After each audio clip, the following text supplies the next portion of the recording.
Hello बच्चों, hello, welcome to doubt नट पर आप सभी का बहुत बहुत स्वागत है। आ जाओ जी, आ जाओ। गुड इवनिंग भाई, गुड इवनिंग। कैसे हो आप सब? आ जाइए आ जाइए आ जाइए। आप सभी का बेटा बहुत बहुत स्वागत है। बेटा क्लास स्टार्ट हो नहीं पा रही थी इधर से, ठीक है, इस वजह से टाइम लग रहा था। हेलो बेटा, हेलो, आप सभी का बहुत बहुत स्वागत है। Hello Dharmendra, hello Resham, hello Priyanshu, Shivani, Arpita, hello Indian boy, hello Sameer, Pulkit, Akanksha ji, good evening, good evening. कैसे हो आप सब? आ जाइए बेटा, आ जाइए। आप सभी का बहुत बहुत स्वागत है। और आज है यहाँ पर शनिवार और आज हम स्टार्ट कर रहे हैं बेटा यहाँ पर आईयूपीएससी कंप्लीट कर लिया।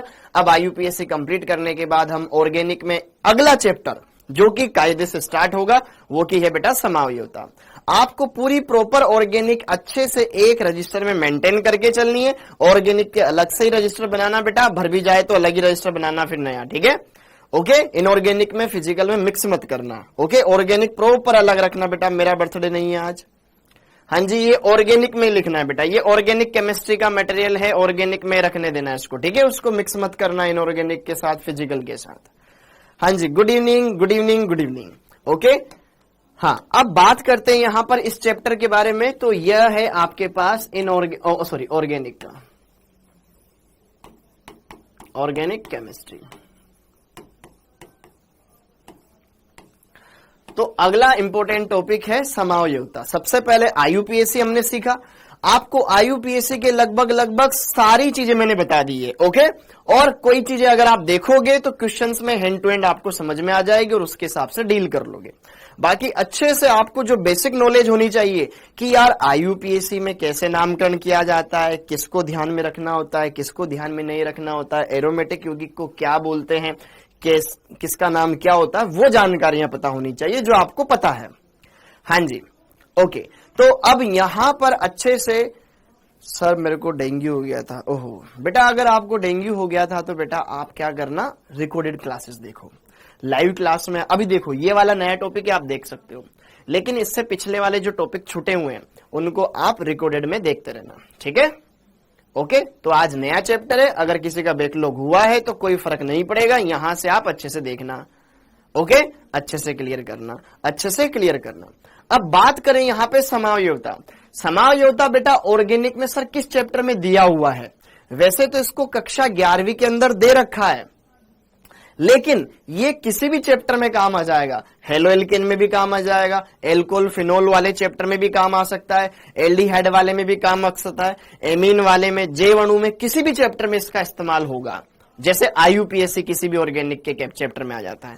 तो अब यहां पर ये दूसरा इंपॉर्टेंट टॉपिक है जो कि हमें देखना है, जानना है, अच्छे से पढ़ना है, ठीक। ओके, हाँ, क्लियर। तो जिसके भाई जो भी किसी भी वजह से कोई क्लास नहीं देख पा रहा हो इससे पहले वाली, तो घबराने की जरूरत नहीं। ये चैप्टर आपको बढ़िया समझ में आएगा, अच्छे से क्लियर होगा। और मैंने 1-2 बार इसकी यूट्यूब पे भी क्लास ली हुई है, ठीक है, तो आपको बढ़िया समझ में आएगा। अच्छा, बात करें इस चैप्टर में क्या क्या चीजें हैं जो हम पढ़ने वाले हैं बच्चों। इस चैप्टर में हम बात करने वाले हैं सबसे पहले तो समावयवता। सब जानते हो, उप सहसंयोजक बेटा अपन स्टार्टिंग के 3 दिन में पढ़ते ही है ना, उसको तो टेंशन मत ले। समावयवता क्या होती है, कितने प्रकार की होती है, असंतृप्तता की कोटि क्या होती है, इसको पढ़ेंगे। फिर संरचनात्मक समावयवता के प्रकार क्या है, श्रृंखला, क्रियात्मक, स्थिति, मध्यावयवता, वलय श्रृंखला, त्रिविम समावयवता, संरूपण, ज्यामितीय, प्रकाशक। ये आप समावयवता के अंदर पढ़ोगे। बहुत ही बेहतरीन टॉपिक है और ये सबसे इंपॉर्टेंट टॉपिक है। तो आपको बेटा अच्छे से पढ़ना है, पूरे इत्मीनान से पढ़ना है। और क्लास में जब भी आए आप, तो आप पहले से रिवाइज करके जरूर आए। और क्लास में कोई एक्स्ट्रा कमेंट करने की बजाय इधर उधर का, जिसका आज की क्लास से कोई मतलब नहीं है, तो उसको अवॉइड किया करो, ठीक है। वो चीजें आपके शायद और वैसे ही सॉर्ट आउट हो जाए, तो इन चीजों को अवॉइड किया करो, बढ़िया से पढ़ने की सारी चीजें देखा करो। हाँ जी, ओके, क्लियर है बच्चों। अरे कितने भी लेक्चर लगे वो सब कुछ अपन कर लेंगे इसमें, ठीक है। 7 से 8 लेक्चर लगते हैं एक चैप्टर को। अब आगे बढ़ते हैं। आज के लेक्चर में हम क्या करेंगे, आज के लेक्चर में हम 4 बातों पर बात करेंगे। तो फटाफट से स्टार्ट करते हैं समावयवता। फटाफट से, क्या बिना ऑक्सीजन के पानी रह सकता है? बेटा देखो ध्यान से, अगर पानी की बात करें तो पानी बनता ही किससे, H2O से है, ठीक है। ओके, हाँ जी, और जहां पर मान लो जो पानी जितना प्रदूषित है उसके अंदर ऑक्सीजन की होल्डिंग की कैपेसिटी बहुत कम रहेगी। हेनरी का नियम पढ़ा होगा ना आपने, ठीक, ओके। तो यहां पर ये सारी चीजें आप बढ़िया से देखें, अच्छे से। आवाज प्रॉपर आ रही है? Hello hello hello hello hello hello. अरे सुशांत बेटा देखो, इससे तुम्हारी ऑर्गेनिक और इनऑर्गेनिक दोनों हो जाएगी, क्योंकि ऑर्गेनिक प्रॉपर अलग चीज है, इनऑर्गेनिक प्रॉपर अलग चीज है, क्योंकि आपको दोनों भी पढ़ना जरूरी है। आप चाहे कहीं भी चले जाओ, एलन में चले जाओ, रेजोनेंस में चले जाओ, किसी बड़ी कोचिंग में चले जाओ बेटा, इनको अलग अलग पढ़ाया जाता है। इनऑर्गेनिक हफ्ते के 3 दिन, 3 दिन ऑर्गेनिक चलता रहे, ताकि दोनों की चीजें आप टाइम टू टाइम पढ़ते रहो। एक तो हम इनऑर्गेनिक पढ़ रहे हैं और ऑर्गेनिक में बहुत लेट हो जाए स्टार्ट करने में तो भी दिक्कत आती है, क्योंकि फिर बहुत सारे बच्चे जो 12th वाले होते हैं उनको प्रॉब्लम आती है। ओके, अभी सही है आवाज? Hello hello hello hello hello hello hello hello hello hello hello hello hello hello hello hello hello hello hello mic testing. Hello hello hello hello hello, आवाज आ रही है आप सबको? देवीय सज्जनों हेलो। यार क्या है, एक मिनट।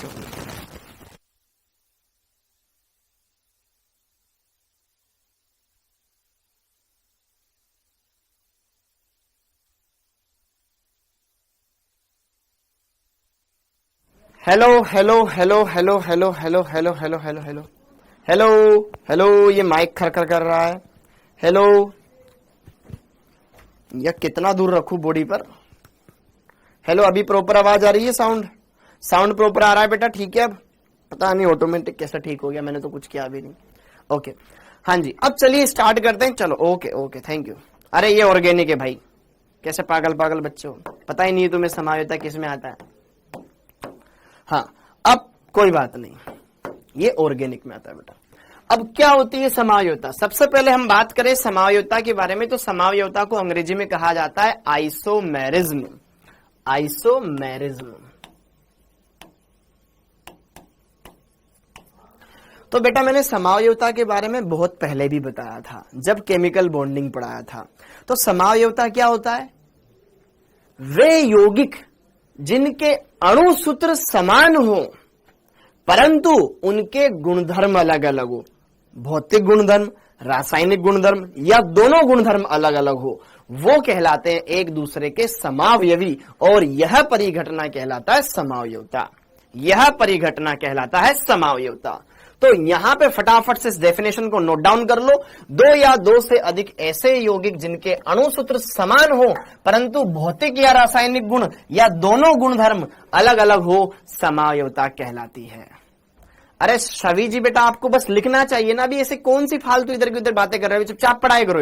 जो मैं लिखवा रहा हूं ऑर्गेनिक में लिखवा रहा हूं, इसको आपको लिखना है, सबको बढ़िया से लिखना है, कोई इधर उधर की बातें नहीं करेगा। आवाज ये भी बताऊंगा बेटा यहां पे, ठीक है, ओके। यह परिघटना समावयवता कहलाती है। यह परिघटना समावयवता कहलाती है। यह परिघटना समावयवता कहलाती है। यह परिघटना समावयवता कहलाती है। क्लियर हो गया? ओके। अब यहां पे बात करें तो समावयवता की डेफिनेशन बहुत सिंपल है कि यार वे यौगिक जिनके अणुसूत्र समान हो परंतु उनके गुणधर्म अलग हो, जैसे कि संरचना में भिन्नता हो या उनके त्रिविम आकाश में अरेंजमेंट में भिन्नता हो, किसी भी तरह की भिन्नता हो, तो वो कहलाते हैं समावयवता। वो कहलाते हैं एक दूसरे के समावयवी, और यह परिघटना कहलाती है समावयवता। अब कितने प्रकार की होती है? तो यहां पे देखो, ध्यान से हेडिंग डाल लो, टाइप्स ऑफ समावयवता के प्रकार। कितने प्रकार की होती है? तो समावयवता बेसिकली 2 प्रकार की होती है। समावयवता बेसिकली 2 प्रकार की होती है। एक होती है संरचनात्मक, दूसरी होती है त्रिविम। संरचनात्मक मतलब जिसमें यौगिकों की संरचना में भिन्नता हो, और त्रिविम उन यौगिकों में परमाणुओं की व्यवस्था में भिन्नता हो। इसके बारे में, दोनों के बारे में डिटेल में पढ़ाऊंगा, टेंशन मत लो। संरचनात्मक समावयवता, समावयवता 2 प्रकार की है, संरचनात्मक और त्रिविम। अब संरचनात्मक में क्या आता है? श्रृंखला समावयवता, स्थिति समावयवता, क्रियात्मक समावयवता, मध्यावयवता, वलय श्रृंखला और चलावयवता। हाँ जी, श्रृंखला समावयवता, स्थिति समावयवता, वलय श्रृंखला, क्रियात्मक, मध्यावयवता, चलावयवता। छाप लो इसको। हाँ जी, अब यहां पर त्रिविम समावयवता। त्रिविम समावयवता बेसिकली दो टाइप की होती है, एक होता है अभिविन्यासी, दूसरा होता है संरूपण। अभिविन्यासी जिनमें परमाणुओं के विविन्यास में भिन्नता हो, ज्यामितीय और प्रकाशिक, और दूसरा है आपका संरूपण। सब मैं आपको ढंग से पढ़ाऊंगा, चिंता मत करो, बस आप अभी जो लिखा हुआ है इसको क्लियर कर लो। हाँ जी,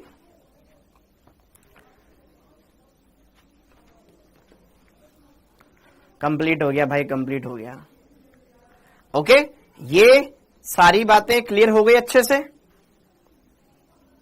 समावयवता के ये दो पार्ट है भाई, एक तो संरचनात्मक और फिर दूसरा त्रिविम। त्रिविम वाला ढंग से पढ़ना, अच्छे से क्लियर करना, एकदम बढ़िया मक्खन। ये क्लियर हो गया, अब आगे बढ़ते हैं। तो अब ये दोनों बातें, अब आता है हमारे पास अगला टॉपिक बेटा, असंतृप्तता की कोटि क्या है। असंतृप्तता की कोटि क्या है। अब चलेगा कुछ बढ़िया टॉपिक, थोड़ा हटके टॉपिक। हाँ जी, क्योंकि ये तो स्टार्टिंग वाला पार्ट तो बिल्कुल बेसिक था। अब यहां से देखो ध्यान से, असंतृप्तता की कोटि क्या है। तो हेडिंग डाल लो बेटा, असंतृप्तता की कोटि। असंतृप्तता की कोटि, असंतृप्तता की कोटि या द्विबंध, द्विबंध तुल्यांक, द्विबंध तुल्यांक। असंतृप्तता की कोटि या द्विबंध तुल्यांक, असंतृप्तता की कोटि या द्विबंध तुल्यांक।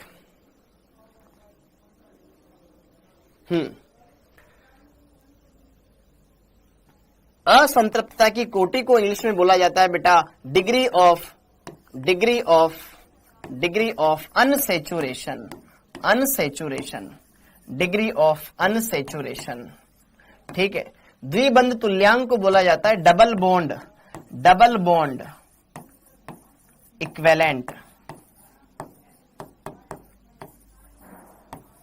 Equivalent, double bond equivalent. या फिर एक और नाम होता है इसका, ठीक है, इंग्लिश में लिख देता हूं, index of hydrogen deficiency, index of hydrogen deficiency, index of hydrogen deficiency, index of hydrogen deficiency, index of hydrogen deficiency. असंतृप्तता की कोटि क्या होती है, या फिर द्विबंध तुल्यांक क्या होता है, या इंडेक्स ऑफ हाइड्रोजन डिफिशियंसी क्या है। किसी कंपाउंड को दिखा करके आपसे पूछ लेगा कि बताओ इस कंपाउंड का असंतृप्तता की कोटि कितनी है, इस कंपाउंड का द्विबंध तुल्यांक कितना है, इस कंपाउंड का हाइड्रोजन डिफिशियंसी क्या है, ऐसे पूछेगा। बहुत ही सिंपल है, अच्छे से करेंगे, सारी बातें क्लियर करेंगे। हाँ जी, तो असंतृप्तता की कोटि, डिग्री ऑफ अनसैचुरेशन, इसको शॉर्ट में बेटा DU या DOU भी बोलते हैं, DOU, DU degree of unsaturation या डिग्री ऑफ अनसैचुरेशन, DU या DOU। और डबल बॉन्ड इक्विवेलेंट DBE। दोनों तरीके से इसको हम लिख सकते हैं, दोनों तरीके से हम इसको लिख सकते हैं। अब द्विबंध तुल्यांक या असंतृप्तता की कोटि क्या होता है, सारी बातें मैं यहां पे बताऊंगा। यार तुम्हारे इधर उधर के फालतू कमेंट खत्म ही नहीं होते हैं यार, तुम्हारे इधर उधर के कमेंट खत्म ही नहीं होते हैं। कितने लेक्चर लगेंगे चैप्टर में पूर्णिमा जी, इससे इस बात आपको क्या फर्क पड़ता है, कितने लेक्चर लगेंगे, 2 लेक्चर में खत्म हो जाएगा। नेहा जी, ठीक है, इधर उधर के कमेंट क्यों करते हो भाई, क्यों करते हो इधर उधर के कमेंट, ठीक है, जिसका कोई मतलब ही नहीं है, कोई तुकी नहीं बैठता है। बेटा यहाँ पे पढ़ने आए हो ना, आपको कितने लेक्चर लगेंगे, क्या फर्क पड़ता है उस चीज से। हमें तो ये टॉपिक पढ़ना है, इस टॉपिक को सीखना है, इसमें बढ़िया करना है, मेरे को तो जो करना है बेस्ट से बेस्ट करना है। क्या गणित लगा के बिठाए हो, किस तरीके से हम करेंगे, सब कुछ बढ़िया होगा, चिंता मत करो, हम भी यहाँ पे खड़े हुए हैं बेटा, टेंशन मत लो। आप यहाँ पे आओ, पढ़ने आओ बढ़िया से, अच्छे से, तो मजा आता है पढ़ाने में। हाँ, अब द्विबंध तुल्यांक या असंतृप्तता की कोटि कैसे ज्ञात करते हैं और ये है क्या, हम इस टॉपिक को भी यहां पे क्यों पढ़ रहे हैं, सारी बातें क्लियर करवाता हूं। देखो ध्यान से, असंतृप्तता की कोटि, द्विबंध तुल्यांक या अंग्रेजी में इंडेक्स ऑफ हाइड्रोजन डिफिशियंसी, ये क्या बताता है। यार कोई भी कंपाउंड हो, उस कंपाउंड को संतृप्त करना है। संतृप्त कंपाउंड देखो, एक होता है संतृप्त हाइड्रोकार्बन, एक होता है असंतृप्त हाइड्रोकार्बन। संतृप्त हाइड्रोकार्बन क्या होता था? जिसमें कार्बन कार्बन के बीच में सिंगल बॉन्ड होता था। यस और नो? संतृप्त हाइड्रोकार्बन क्या होता था? जिसमें सर कार्बन कार्बन के बीच में सिंगल बॉन्ड हो। जैसे कि देखो ध्यान से, मैंने यहां पर ये 2 कार्बन लगाए, H लगा दिया, H लगा दिया, H लगा दिया, H लगा दिया, H लगा दिया। तो यहां पर यह एक संतृप्त हाइड्रोकार्बन है, इसमें पर्याप्त संख्या में हाइड्रोजन है, इस कार्बन के पास भी, इस कार्बन के पास भी। 3 हाइड्रोजन इसके पास है, 3 हाइड्रोजन इसके पास है, दोनों को एक ही बंध बनाने की जरूरत है। लेकिन मान लो किसी अणु में पर्याप्त संख्या में हाइड्रोजन ना हो, जैसे कि मान लो इसके पास 2 हाइड्रोजन है, इस कार्बन के पास भी 2 हाइड्रोजन है, एक बंध इन्होंने बना रखा है, इनका एक एक बंध फ्री है। तो अब इसमें पर्याप्त संख्या में हाइड्रोजन नहीं है, हाइड्रोजन की कमी है इसमें। कितने हाइड्रोजन की? 2 हाइड्रोजन की। भाई एक हाइड्रोजन इसके पास आ जाता, एक हाइड्रोजन इसके पास आ जाता, तो यहां पर इनके फायदा हो जाता। तो 2 हाइड्रोजन की कमी है, तो यहां पर 2 हाइड्रोजन मिलकर के कितने बंध बना सक? भाई 2 हाइड्रोजन हटाए, भाई हाइड्रोजन तो है नहीं, तो इनकी कमी को पूरा करने के लिए यहां पर हम एक पाई बंध बना देंगे। तो इसके अंदर 2 हाइड्रोजन की कमी है, अर्थात 1 मोल H2। देखो एक H यहां लगाओगे, एक H यहां लगाओगे आप जोड़ने के लिए, तो 1 मोल H2 की कमी है इसमें।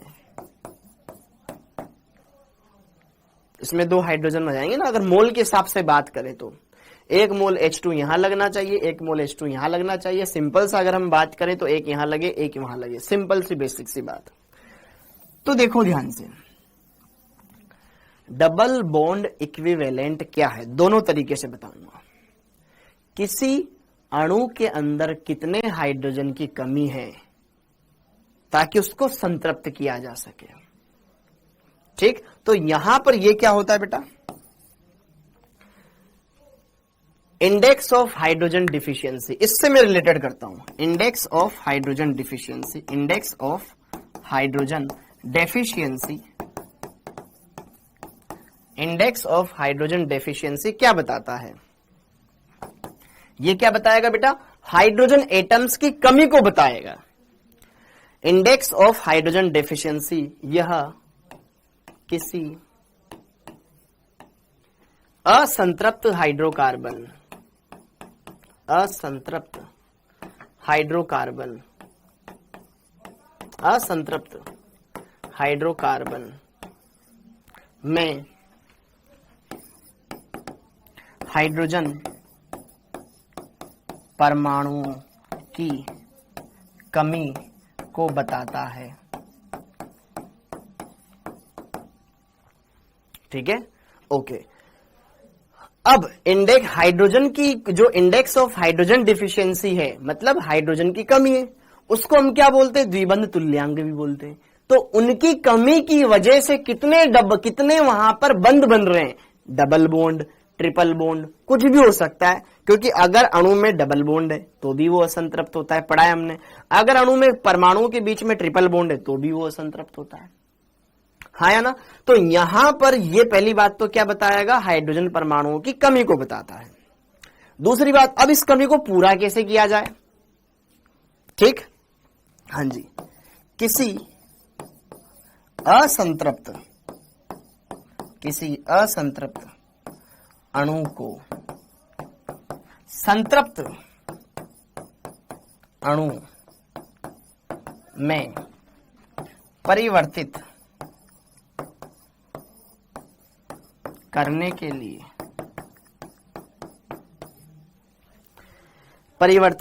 के लिए आवश्यक H2 के मोलों की संख्या, H2 के मोलों की संख्या ही H2 के मोलों की संख्या ही DU या DBE या इंडेक्स ऑफ हाइड्रोजन डेफिशिएंसी कहलाती है।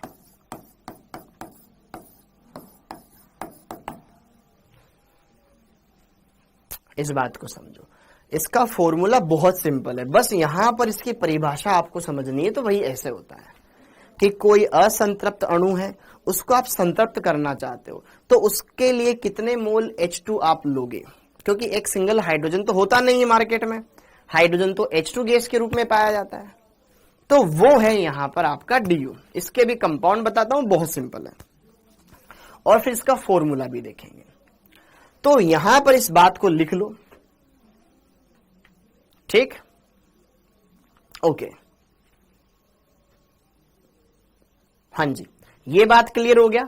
किसी असंतृप्त अणु को, यहां पर एक चिन्ह और लिख लेना, किसी असंतृप्त अणु को खुले, खुले शब्द लगा लेना, खुले मतलब ओपन चेन, खुले संतृप्त अणु में परिवर्तित करने के लिए, मतलब कितने H2 मोलों की संख्या यहां पे लगेगी, वही उनका DU या DBE या IHD, index of hydrogen deficiency, index of hydrogen deficiency कहलाता है। बहुत ही सिंपल है बेटा। जैसे कि देखो, मैं उदाहरण के तौर पे बताता हूं, फॉर्मूले पे तो हम बाद में जाएंगे, इसके क्या फॉर्मूले, उदाहरण के तौर पर यहां पर बताता हूं। जैसे कि मैंने क्या लिया, पहला कंपाउंड लिया इथेन। अब इथेन के अंदर तो मेरे को पता है कार्बन कार्बन के बीच में पहले ही सिंगल बॉन्ड है, तो इथेन तो ऑलरेडी संतृप्त है। संतृप्त वो होते हैं जिसमें कार्बन बार कार्बन के बीच में सिंगल बॉन्ड हो, तो इसका DU कितना हो जाएगा, 0। ये तो ऑलरेडी संतृप्त है। अगर मैं बात करूं यहीं पर एथीन की, एथीन, एथीन क्या होता है, CH2 डबल बॉन्ड CH2। अब मुझे इसको उसमें कन्वर्ट करना है, यहां पर सिंगल बॉन्ड हो जाए तो मैं क्या करूंगा, इसका हाइड्रोजनीकरण करूंगा, भाई हाइड्रोजन का योग करवाऊंगा H2 का, जिससे क्या होगा, इनके बीच का यह पाइबंद टूटेगा। भाई ये पाइबंद है, हमें पाइबंद तोड़ना है। अब जैसे ही एक बंद टूटेगा तो बेटा यह जो पाइबंद है इस कार्बन के बीच में बना हुआ है, दोनों के बीच में एक पाइबंद बना हुआ है, तो एक बंद टूटेगा तो दोनों के दो दो संयोजकताएं मुक्त हो गई, एक इधर वाली संयोजकता और एक इधर वाली संयोजकता, तो दोनों पे एक एक H जाके लग जाएगा, तो यहां पर एक H2 का योग होगा, ताकि यहां पर एक H यहां लग जाए और एक H यहां लग जाए। तो कितने मोल H2, अगर मैं अभिक्रिया के हिसाब से देखूं तो एक मोल पर एक मोल H2 का योग हुआ है, तो इस कंपाउंड का DU कितना हो जाएगा, 1 हो जाएगा। सिंपल सी बात है, और धीरे धीरे आप अभी यहां पे सारी बातें समझते जाओगे। जैसे कि अगर मैंने यहां पर इथाइन लिया है, इथाइन है, तो यहां पर इसमें 2 पाइबंद है और मैं चाहता हूं कि इसको इसमें कन्वर्ट कर दूं, तो सर इस पर 2 हाइड्रोजन इस पर कम है, भाई मेरे को यहां पे CH3 बनाना है, एक H इधर है एक H इधर है, 2 H इधर लग जाए 2 H इधर लग जाए तो उसमें कन्वर्ट हो जाएगा। तो सर आप 2 H2 का योग करवा दो, 2H2 का योग करवा दो। भाई परमाणुओं के हिसाब से देखें, एक अणु पे 2 H2 का योग होगा जिससे एक अणु इसका बन जाएगा, लेकिन मोल के हिसाब से देखें तो एक मोल पर 2 मोल का योग करवाना पड़ेगा ताकि उसका एक मोल बना सके। तो सिंपल सी बात है भैया, हमको 4 हाइड्रोजन चाहिए, 2 इधर बढ़ गए 2 उधर बढ़ गए, 4 हाइड्रोजन का मतलब 2H2, तो 2 मोल यहां पर मेरे पास लग रहा है, तो उसका DU कितना हो गया, 2। ओके, तो DU 2 का मतलब 2 पाइबंद भी हो सकता है। अच्छा, सेम इस तरीके से अगर मान लो कोई कंपाउंड है बेटा, अब उसके अंदर बस आपको ये देखना है कि पाई बॉन्ड कितने हैं, धीरे धीरे ये समझ में आ रहा होगा आपको। जैसे कि ये कंपाउंड है, इस कंपाउंड के अंदर पहली बात तो ये असंतृप्त है, double bond double bond double bond दिख जाए आपको, बट डबल बॉन्ड दिख जाए, ठीक है, तो वो तो होता ही असंतृप्त है। डबल डबल डबल 3 पाइबंद है, तो यहां पर 1 मोल H2 यहां लगेगा, 1 मोल H2 यहां लगेगा, 1 मोल H2 यहां लगेगा, 3 बार हमें H2 का योग करवाना पड़ेगा, तो इसका DU कितना हो गया, 3 हो गया। समझ में आया, ताकि इसके अंदर संतृप्तता आ जाए, यहां पर ये एक खुले संतृप्त यौगिक में कन्वर्ट हो जाए। अगर चक्रीय वाला यौगिक भी है लेकिन सिंगल बॉन्ड है, वो भी खुले में कन्वर्ट करना है हमको। ये बात समझ में आ गई, इसका DU कितना हो गया, 3 हो गया। अब देखो ध्यान से, यहां पर E वाला उदाहरण, ये वाला साइक्लोहेक्सेन, यह भी एक संतृप्त यौगिक है लेकिन चक्रीय संतृप्त यौगिक है। यह साइक्लोहेक्सेन,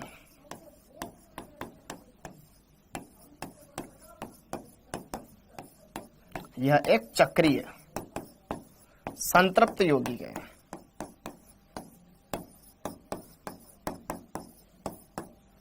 सर संतृप्त क्यों है? क्योंकि कार्बन कार्बन के बीच में एकल बॉन्ड है, सिंगल बॉन्ड है। ये एक संतृप्त यौगिक है बेटा, लेकिन मैं चाहता हूं इसको खुले संतृप्त यौगिक में बदलना। मैं इसकी ये जो बंद संरचना है इसको तोड़ना चाहता हूं।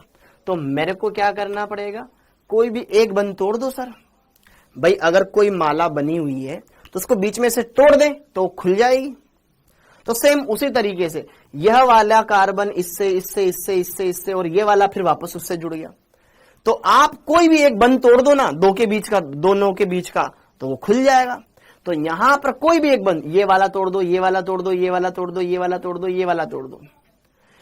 सपोज करो, मान लो मैंने ये वाला बॉन्ड तोड़ दिया बेटा, तो इससे इस कार्बन का एक बंद मुक्त हुआ और इस कार्बन का बीच में एक बंद मुक्त हुआ। दोनों मुक्त हुए बंदों पर आप हाइड्रोजन लगा दो, एक H इस पे लगाओ, एक H इस पे लगाओ। मतलब कितने H2 अणु लगाने पड़े आपको? एक H2 का योग करवा दिया, एक H यहां लगाओ, एक H यहां लगाओ, खुल के लंबा हो जाएगा। यहां पे CH2 लिखा हुआ है, यहां भी CH2 लिखा हुआ है। जैसे ही मैं H2 का योग करवाऊंगा, एक H यहां लग जाएगा, CH3 हो जाएगा इधर। तो CH3, CH2, CH2, CH2, CH2, फिर CH3 हो जाएगा। क्या ये ऐसा हो जाएगा? CH3 फिर CH2, CH2, CH2, CH2 और ये CH3। तो चक्रीय संरचना होगी तो उसको भी तो खोल के सीधा करना है। तो अब ये खुला संतृप्त यौगिक बन गया। वहां लिखवाया मैंने कि अगर आप डिग्री ऑफ अनसैचुरेशन क्या है, ये यार किसी भी असंतृप्त अणु को खुले संतृप्त यौगिक में कन्वर्ट कर दे। ये संतृप्त है, ठीक है, ये संतृप्त यौगिक, लेकिन मैं उसको खुले संतृप्त यौगिक में कन्वर्ट करना चाहता हूं। तो वहां पर भी जितना H2 मेरे को ऐड करना पड़ेगा उनकी संख्या ही कहलाएगी आपकी DU या DBE। और यही असंतृप्तता की कमी को, पूरे हाइड्रोजन की कमी को दूर कर रही है, ताकि मैं इसको खुले संतृप्त यौगिक में कन्वर्ट कर पाऊं। ये बात क्लियर हो गई? ओके। अब अगला कंपाउंड देखो। मान लो बेटा इसमें मैंने डबल बॉन्ड भी लगा दिया, इसको मेरे को डबल बॉन्ड भी लगा दिया। अब इस कंपाउंड के अंदर देखो ध्यान से क्या क्या चीजें मेरे को करनी पड़ेगी। सर पहले तो पाई बंद तोड़ना पड़ेगा। एक पाई तोड़ेंगे तो एक H2 उसमें खर्च हो जाएगा। और जैसे ही पाई गया, फिर भी अभी तो बाउंड्री ना, इधर दो दीवारें लग रही है, यही दीवारें तोड़नी है आपको। पहले बार तो मैंने पाई बंद तोड़ दिया, एक H2 उसमें लग गया।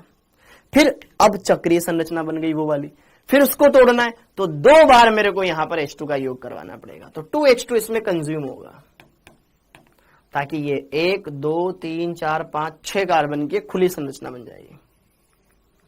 7 हो गए तो हाँ जी, 6 कार्बन की एक खुली संरचना बन जाएगी। 6 कार्बन की एक 1 2 3 4 5 6 कार्बन की एक खुली संरचना बन जाएगी। तो उसके लिए मेरे को कितनी बार? 2 बार योग करवाना पड़ा। तो इसका DU, जैसे यहां पे इसका DU कितना था बेटा? 1। अब यहां पर इसका DU कितना हो जाएगा? 2। तो ये वाली बात है। और अगर इस तरीके से अगर मैं यहां पर FG बेंजीन ले लू बेटा जी, तो पहली बार तो मेरे को 3 पाई बंद तोड़ने पड़ेंगे, तो 3 H2 वहां, और फिर वलय बनेगी, फिर उसको तोड़ना पड़ेगा। तो इसका DU क्या 4 हो जाएगा? इसका DU क्या 4 हो जाएगा? तो कहीं ना कहीं हमें यह समझ में आ रहा है कि सर DU या DBE या हाइड्रोजन की कमी का जो सूचकांक होता है वो सिंपल सा क्या है, किसी अणु की संरचना में कितने पाई बंद है और कितनी वलय है, उसको देख लो, आप आराम से उसका DU कैलकुलेट कर सकते हो। सिंपल सी बात यह है बेटा, यहां पर ये इतने उदाहरण मैंने आपको ये बताए, ये सब इस बात की ओर इशारा कर रहे हैं, अगर अणु में 1 पाई बंद है तो 1 DU, 2 पाई बंद है तो 2 DU, 3 है तो 3 DU, चक्रीय संरचना है तो उसका भी DU काउंट किया जाएगा, ताकि उसको मैं खुले संरचना में कन्वर्ट कर सकूं। पाई बंद भी और चक्रीय संरचना भी, तो 1 पाई बंद का और 1 चक्रीय संरचना का, 3 पाई बंदे और 1 चक्रीय संरचना है, 4 हो गया। तो कहीं ना कहीं हमारे पास DU का एक फॉर्मूला आ गया। तो जरा देखो ध्यान से, यदि अणु की संरचना दी हुई हो, संरचना दी हुई हो, तो हम यहां पर डी कैलकुलेट करें तो उसका सिंपल सूत्र, डी कैलकुलेट करो या डीबी कैलकुलेट करो बेटा, या index of hydrogen deficiency calculate करो। सिंपल सा फॉर्मूला है, वलय की संख्या प्लस पाई बंधों की संख्या। तो ring, number of rings plus number of pi bond, number of rings plus number of pi bonds, क्या मेरी बात समझ में आ रही है? Number of rings plus number of pi bonds. यहां पर हम डायरेक्ट डीयू कैलकुलेट कर सकते हैं या डीबी कैलकुलेट कर सकते हैं।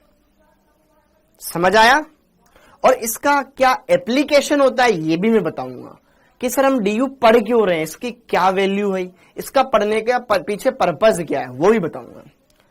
अगर अणु की संरचना दे रखी है तो हम डायरेक्ट ऐसे देख के बता देंगे, लेकिन अगर मुझे फॉर्मूला दे रखा है तो फॉर्मूला दे रखा है तो फिर मैं कैसे कैलकुलेट करूंगा उसको भी बताऊंगा। हाँ जी, अब यदि अणु सूत्र दिया हो तो,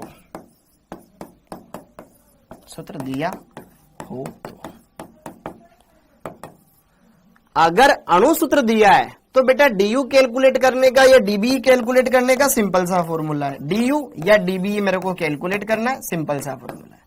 क्या फॉर्मूला है? उस अणु सूत्र के अंदर देखो कितने कार्बन हैं, कार्बन की संख्या प्लस 1, कार्बन की संख्या प्लस 1 माइनस कर दो हाइड्रोजन की संख्या प्लस हेलोजन परमाणुओं की संख्या माइनस नाइट्रोजन परमाणुओं की संख्या बटे 2। यहां से आप डीयू कैलकुलेट कर सकते हो या डीबी कैलकुलेट कर सकते हो। ये दूसरा फॉर्मूला आ गया। जहां पर अगर मैं बात करूं कार्बन, सी क्या है? Number of carbon atoms, H क्या है? Number of hydrogen atoms,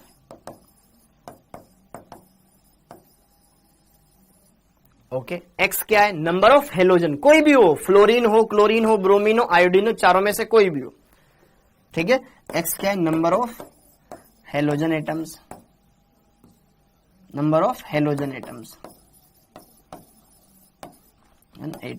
halogen मतलब फ्लोरीन, क्लोरीन, ब्रोमीन, आयोडीन, इनमें से कोई भी। और N number of nitrogen atom की यौगिक में कितने नाइट्रोजन है, इधर लिख लो, N number of nitrogen atoms.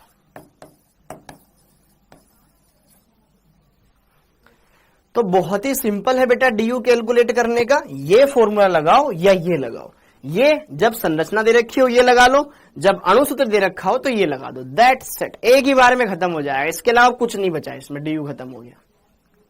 Okay, चाहता डायरेक्ट फॉर्मूला लिखवा सकता था, लेकिन मैं आपको डीयू का भाई मतलब तो बताऊं कि डीयू है क्या, ठीक है। ओके, ये क्लियर हो गया मामला, ये क्लियर हो गया मामला। हाँ जी, क्लियर है बच्चों, ये बात क्लियर हो गई। अब देखो ध्यान से, इस डीयू के रिलेटेड हम क्या क्या क्वेश्चंस बना सकते हैं, आइए चलिए बात करते हैं। हाँ, तो यहां पर उदाहरण, निम्न यौगिकों के डीयू या डीबीई की गणना करो, इसको क्वेश्चन कर लो। निम्न यौगिकों के डीयू या डीबीई की गणना करो। जैसे कि देखो ध्यान से, पहला कंपाउंड,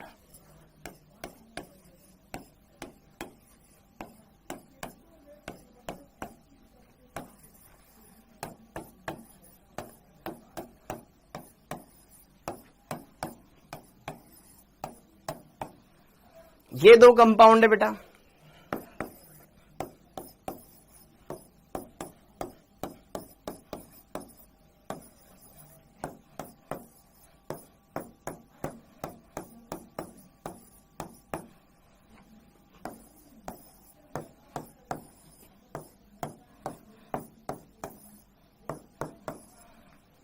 हाँ जी, इनका डीयू चेक करो।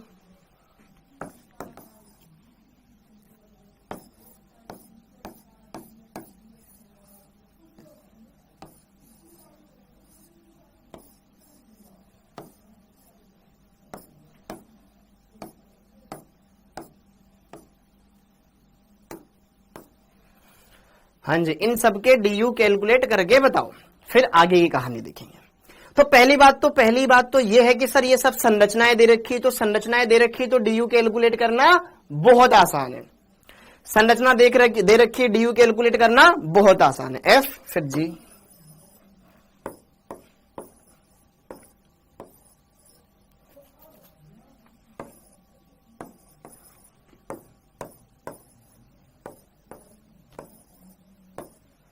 हाँ जी, इन कंपाउंड्स के डी कैलकुलेट करके हम देखते हैं।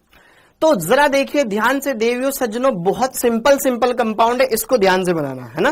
ओके, पहला कंपाउंड, हाँ जी, बात कर लेते हैं आपकी।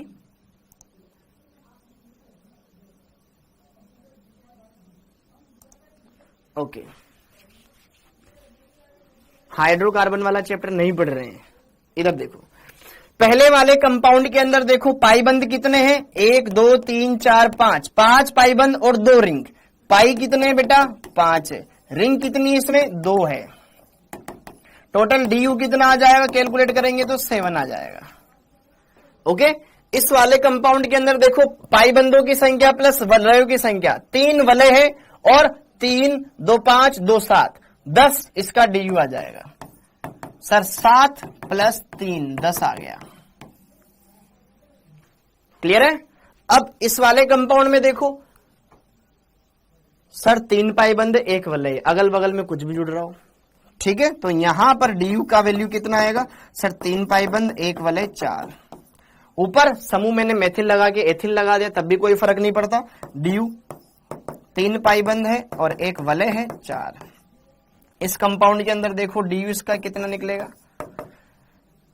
वलय की संख्या पाईबंदों की संख्या 1 2 3 4, 4 पाईबंद 1 वलय 5। क्या 5 आ जाएगा बेटा, क्या 5 आ जाएगा, 5। डाउट हो तो पूछ लेना। इस वाले के अंदर वलय तो पूरी एक ही है, वलय तो पूरी एक ही है। पाईबंद 1 2 3 4 5 6 7 8, 8 प्लस 1 9। अभी तक के में कोई डाउट हो तो पूछ सकते हो। हाँ जी, अब ये जी वाला देखो यहां पे कितने वलय हैं, ये बीच में एक दीवार है, एक वलय इधर है एक वलय इधर है, 2 वलय है, DU 2।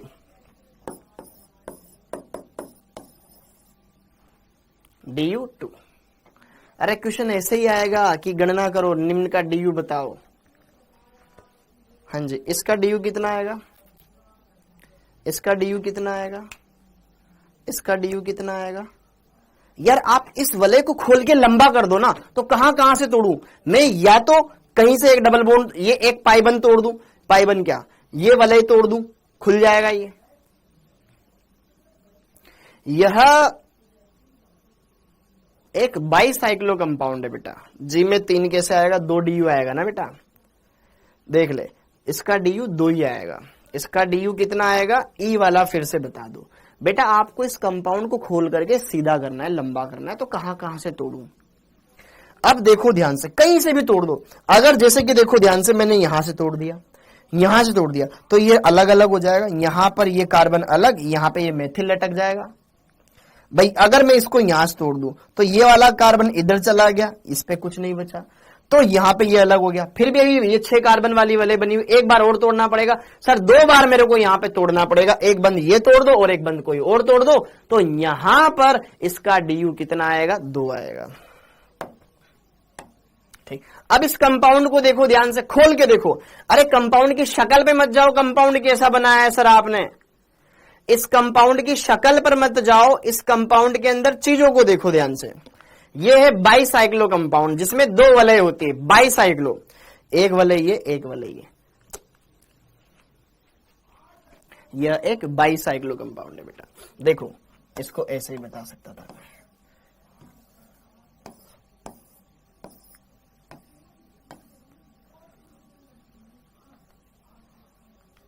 दोनों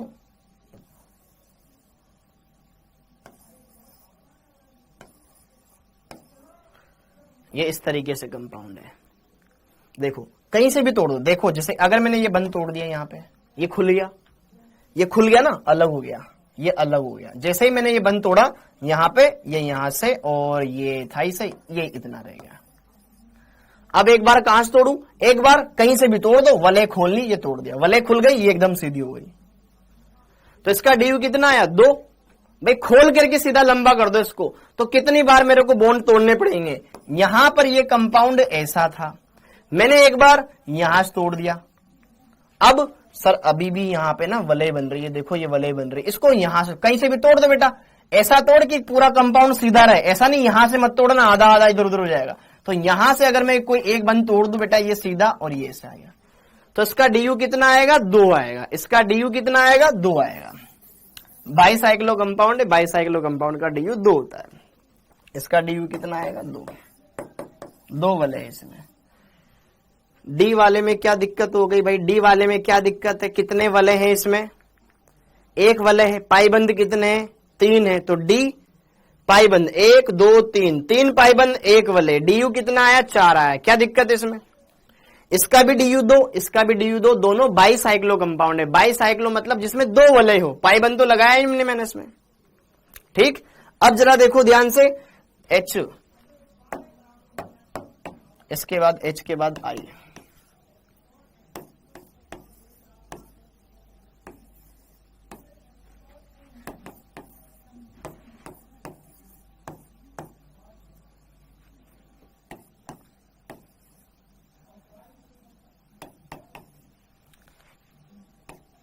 इन 2 कंपाउंड के डी और बता दो, बस खत्म फिर। हाँ जी, इस कंपाउंड का डी बताओ भाई, पहले तो यहां से तोड़ना पड़ेगा। इस कंपाउंड का डी बताओ, 2 तो वलय और 1 पाईबंद। वलय कितनी है, 2, पाईबंद कितना, 1। भाई पाई इसमें 1 है, वलय यहाँ पे रिंग कितनी है, यहाँ पे 2 है, तो डी कितना आ जाएगा, 3। यहां पे देखो ध्यान से, पाईबंद वलय कितनी है, 2, पाईबंद 1 2 3, तो पाई बॉन्ड कितने हो गए बेटा, 3 है, और रिंग्स कितनी है, यहां पर 2 है, तो डी कितना आ जाएगा, 5।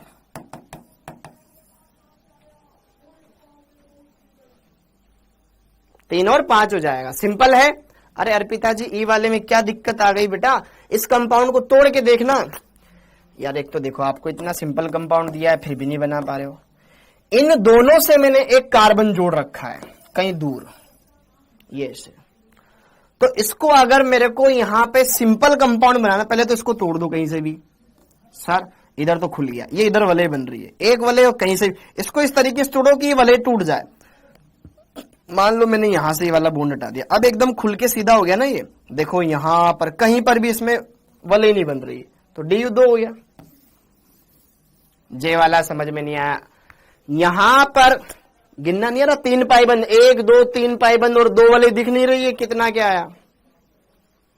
यार आपको पाईबंद गिनना नहीं आ रहा क्या, कैसे कैसे बच्चे हो, जे में 4 क्यों नहीं है, पाईबंद काउंट करना नहीं आ रहा है क्या आपको, 1 2 3 पाई, रिंग कितनी है, 2 वलय है, पाईबंद काउंट करना नहीं आ रहा है आपको, इसमें पाईबंद कितने, 4 कैसे है इसका, नहीं बता रहा आप, एच बता दो। अरे भाई इसमें 2 वलय नहीं दिख रही, 1 वलय इधर 1 वलय इधर, ये एक पाईबंद सीधा, किसी भी अगर मैं छठी क्लास के बच्चे को भी उठा के लेके आऊंगा ना बेटा, चक्री ऐसे कोई भुजा हो ना, भुजा चारों तरफ से घिरी हुई आकृति हो, ये एक वलय कहलाती है। वही बता देगा सर 1 वलय तो ये, 1 वलय इधर, और ये एक एक्स्ट्रा डंडा होता है, इसको पाईबॉन्ड बोलते हैं। छठी क्लास का बच्चा भी बता देगा, उसको बता दूंगा ना इतना में, लेकिन आप नहीं समझ पा रहे हो, पता नहीं क्यों। बेटा हम छठी क्लास से तो बढ़िया है ना, हम छठी क्लास के बच्चे से तो बढ़िया है बेटा, बहुत सिंपल है, इसमें क्यों टाइम वेस्ट कर रहे हो, ठीक है ओके। अच्छा ये एच वाली संरचना बन नहीं रही है, देख ध्यान से, देखो 2 समांतर रेखा खींचो, खींच ली, इन दोनों को मिलाओ, एक झोपड़ी बनाओ, बना दिया, और ऐसे ही 2 यहां पर ऐसे रेखा खींचो, खींच लिया, इन दोनों को ऐसे मिला दो, ऐसे कोई बंद बना दो, ठीक है, हाँ जी ठीक है ओके, ये क्लियर, ऐसे बनाना है, ठीक है ओके। तो यहां पर इनके डीयू देखे जा सकते हैं, इन कंपाउंड के डीयू देखे जा सकते हैं, ओके। अब JK, क्यूबेन।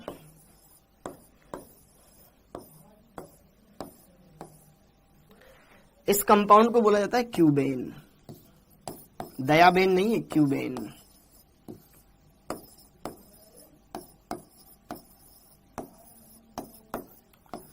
इस कंपाउंड का DU निकालें। हाँ जी, इस कंपाउंड का DU निकालें। इस कंपाउंड का अगर मैं DU निकालूंगा तो शायद मेरे को थोड़ी बहुत दिक्कत आए। क्यों? कि सर मेरे को इसको तोड़ना नहीं आता।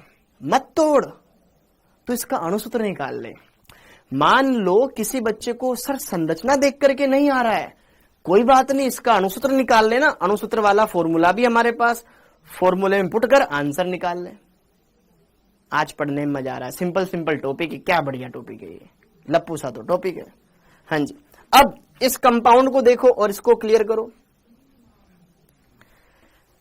ये है क्यूबेन। अब इसके अंदर देखोगे बेटा आप, इसका DU कैलकुलेट करना। अगर मैं दिखाऊं कि इसका DU बताओ कितनी वलय है, पता नहीं अनाप शनाप जवाब दोगे।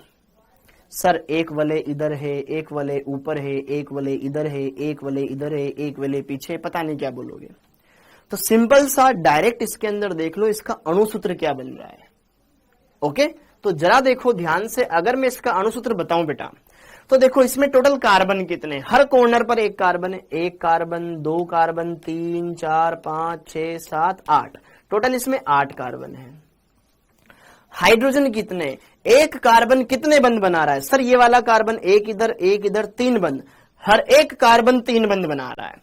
ये वाला देखो एक इधर एक इधर एक इधर, ये वाला एक उधर एक इधर एक इधर, ये वाला इधर उधर इधर, ये वाला उधर इधर इधर, हर एक कार्बन 3 बंध बना रहा है। इसका मतलब हर एक कार्बन के पास एक हाइड्रोजन है, C8H8। अब सूत्र में पुट कर दो, तो DU का फॉर्मूला क्या होता है? कार्बन की संख्या प्लस 1, कार्बन कितने 8, 8 प्लस 1 9, माइनस हाइड्रोजन की संख्या 8, हेलोजन है क्या? नहीं है। नाइट्रोजन है क्या? नहीं है, बटे में 2। दिए गए सूत्र में पुट करा है हमने, ठीक है, हम जानते हैं जो फॉर्मूला।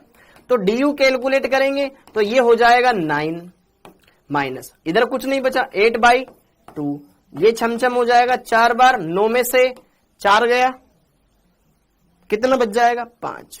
इस कंपाउंड का DU आ जाएगा 5। क्यूबेन का DU होता है 5। ओके, क्यूबेन का DU होता है 5। हमें ज्यादा कोई यहां पर वो नहीं करना है, हमें बस कंपाउंड को देखना है। समझ लिया, हमने कर लिया, हमारा काम हो गया, आगे बढ़ते हैं। ये है DU इस कंपाउंड का। क्यूबेन का DU कितना होता है बेटा? 5। C8H8 इस कंपाउंड को कहा जाता है। इसी तरीके से अगर मैं यहां पर K, फटाफट से लिख लेना इसको, KL, अगला कंपाउंड बताऊं जैसे कि C10H10, इस कंपाउंड का DU निकालना हो तो हम डायरेक्ट निकाल सकते हैं, क्योंकि हमारे पास अणुसूत्र है। अणुसूत्र देकर के हम DU आराम से बता सकते हैं। क्या करेंगे? वही हम फॉर्मूला लगाएंगे DU का।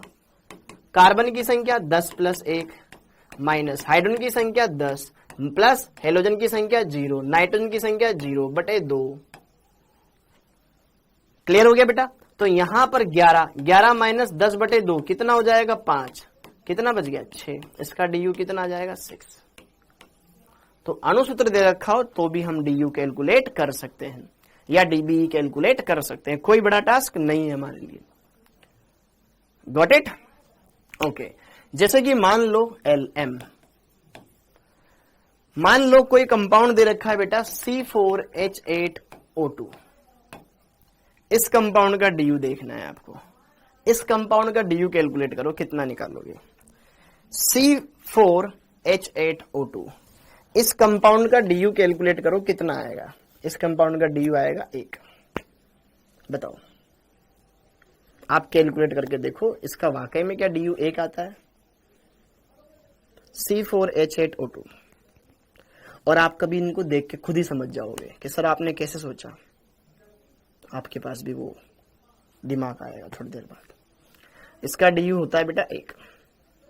देखो, वही हम फॉर्मूला लगाएंगे DU।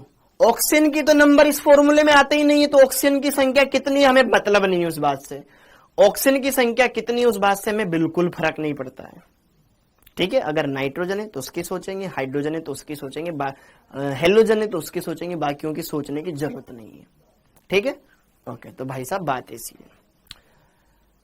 ओके, अब इस कंपाउंड की बात करें तो कार्बन कितने 4, 4 + 1 हो गया 5, माइनस हाइड्रोजन कितने 8, 8/2 डायरेक्ट लिख दूं क्योंकि हेलोजन तो है नहीं, नाइट्रोजन है नहीं, खट खट 4, 5 में से 4 गया तो कितना बचेगा 1, DU आ गया भैया 1 इस कंपाउंड का। MN, हाँ जी। अब मान लीजिए बेटा मैंने ऐसा कंपाउंड दे दिया जिसमें सपोज करो नाइट्रोजन भी है, सपोज करो नाइट्रोजन भी है, तो फिर हम कैसे करेंगे? जैसे कि मान लीजिए C3H9N, ये मेरे पास एक कंपाउंड है, ये मेरे पास एक कंपाउंड है। अब इस कंपाउंड का DU कैलकुलेट करो, C3H9N। तो हमारे पास जो मेथड होता है उस मेथड से कर लेंगे। तो यार यहां पर DU कैलकुलेट करना है तो कार्बन की संख्या 3 + 1 4 हो गया, माइनस फॉर्मूला क्या होता है, हाइड्रोजन की संख्या प्लस हेलोजन की संख्या माइनस नाइट्रोजन की संख्या। तो हाइड्रोजन कितने बेटा 9, हेलोजन है क्या नहीं है, नाइट्रोजन कितना है 1 है, बटे में 2, तो 3 और 1 4 माइनस इसका DU। अब देखो 9 में से 8 गया, 9 में से 1 गया 8, 8/2 कितना हो जाएगा बेटा ये 4, 4 में से 4 गया 0, इसका DU आएगा 0। मतलब यह ऐसा कंपाउंड है जिसमें कोई पाइबंद नहीं है, कोई वलय नहीं है। ये हमने यहां से लॉजिक लगाया, इस कंपाउंड का DU 0 आया, इसका मतलब यह ऑलरेडी एक खुली श्रृंखला वाला यौगिक है। ये बात है यहां से, और इसमें एकल बंधित है सारे के सारे परमाणु। इस कंपाउंड के अंदर जितने भी परमाणु हैं, कार्बन है, नाइट्रोजन है, सब एकल बंधित है। ये हमने यहां से गेस किया, समझ में आया?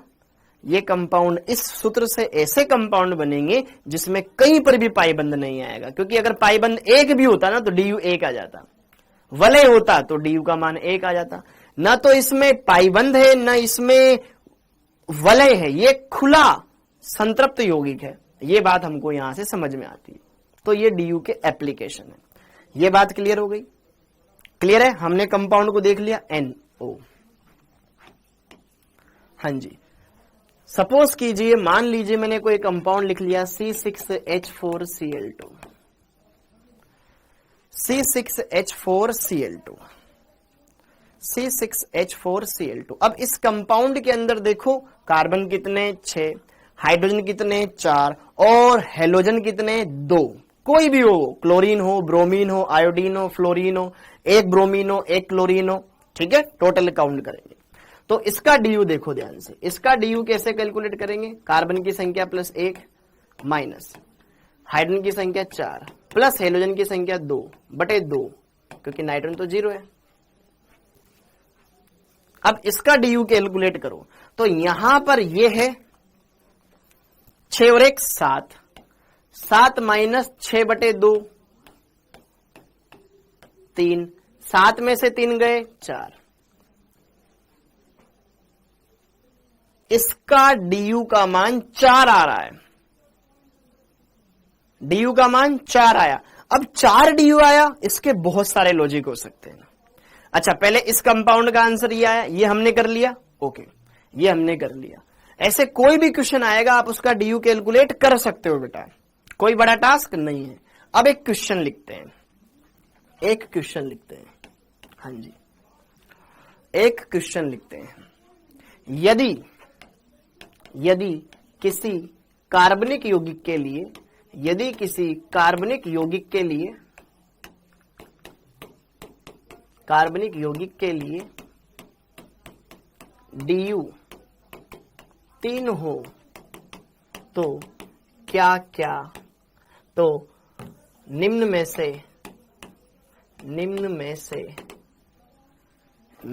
से सही कथन होगा, सही कथन का चुनाव करें। यदि किसी कंपाउंड का DU कितना है बेटा 3 है, तो आपको ये दिमाग लगाना है कि यार ये कंपाउंड क्या हो सकता है। पहले हम पाईबंद वलय को देख करके डीयू कैलकुलेट कर रहे थे, अब डीयू दे रखा है, अब तुम सोचो कि क्या केस बन सकते हैं। ठीक है, उल्टा सोचना है। जैसे कि देखो ऑप्शन नंबर 1, ठीक है, ऑप्शन नंबर 1 मैंने दे रखा है कि यौगिक में 3 वलय हो सकती है।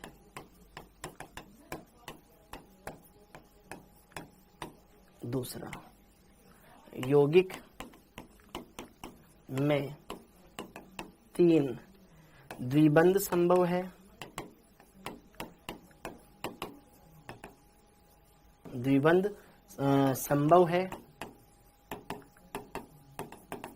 सी, यौगिक में एक द्विबंध एक त्रिबंध संभव है। यौगिक में एक द्विबंध एवं एक त्रिबंध संभव है।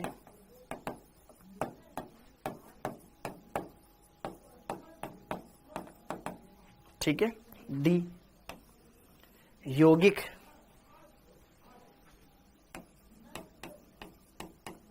में एक वलय एवं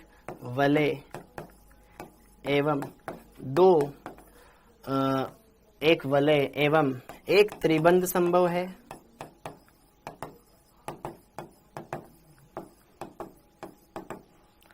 ई, यौगिक में एक रिंग एवं एक त्रिबंध संभव है।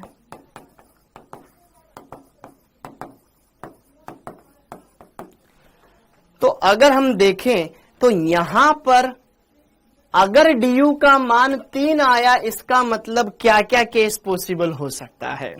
अरे भाइयों, हम डीयू का फॉर्मूला जानते हैं, पाई बंदों की संख्या प्लस वलयों की संख्या प्लस रिंग्स की संख्या। तो इस केस के अंदर देखो ध्यान, क्या वलय में 3 हो सकती है? हो सकती है। पाईबंद 0 हो जाए, तीनों के तीनों वलय हो जाए, पहला केस भी पॉसिबल है। ठीक है, पहला भी सत्य है। दूसरा, क्या वलय में 3 द्विबंध हो सकते हैं? बिल्कुल हो सकते हैं यार। अगर कोई ऐसा कंपाउंड हो जिसमें 3 डबल बॉन्ड हो, उसका भी डीयू 3 आएगा। ऐसा भी कोई कंपाउंड हो सकता है ना। क्या वलय में एक द्विबंध एक त्रिबंध संभव है? जैसे कि मान लो मैंने यहां पे एक डबल बॉन्ड लगा दिया, यहां आगे चलकर एक ट्रिपल बॉन्ड लगा दिया। हाँ, एक डीयू, फिर कितने पाईबंद है? 3 पाईबंद है। 3 पाईबंद का डीयू 3 है, ये केस भी पॉसिबल है। ओके, हाँ जी।